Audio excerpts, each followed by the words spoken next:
Okay, vowels look kind of sketchy here.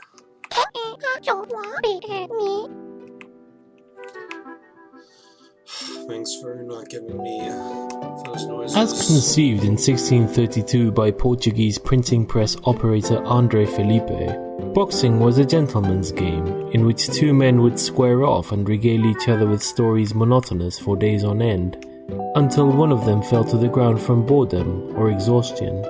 Over the next few years, the new sport developed a respectable following of a few hundred local socialites.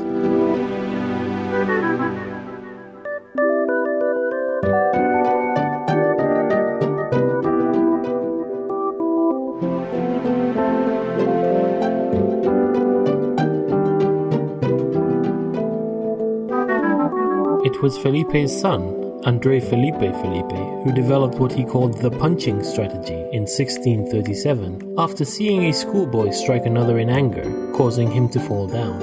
When André Felipe challenged the then champion, British expatriate Sleepless Bill Bishop, to a match, Bishop was the odds-on favourite. You can imagine his surprise when, while he was describing what he had had for breakfast that morning, André walked up and thumped him in the neck, sending him down for the count, in the parlance of our time.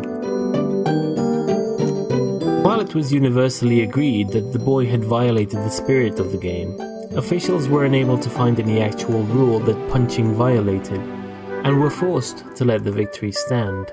This upset caused an uproar in the boxing community large enough to spill over into local newspapers, which drew the interest of many outsiders to come see what all the fuss was about. The newcomers were enthralled to engage in these borderline barbaric displays of human strength and skill, and the rest is history.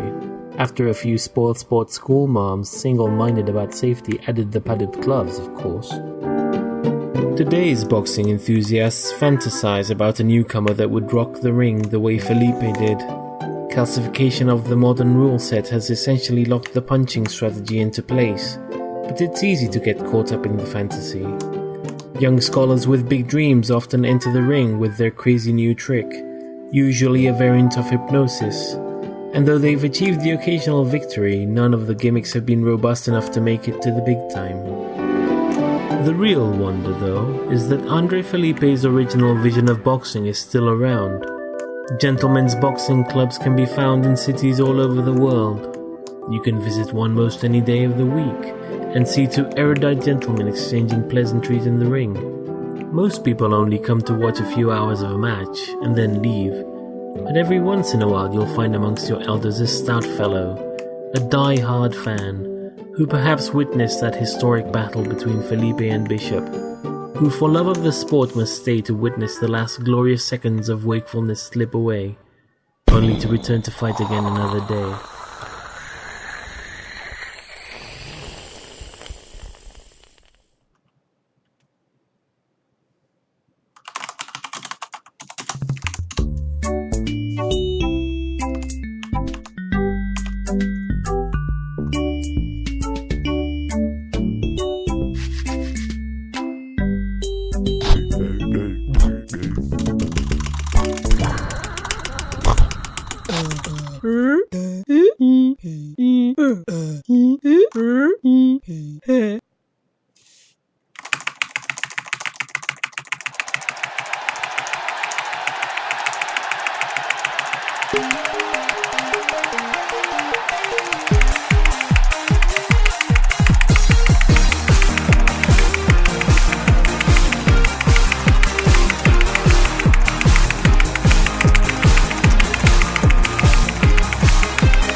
Here's your bug coffee, Mr. President. Heavy on the cream.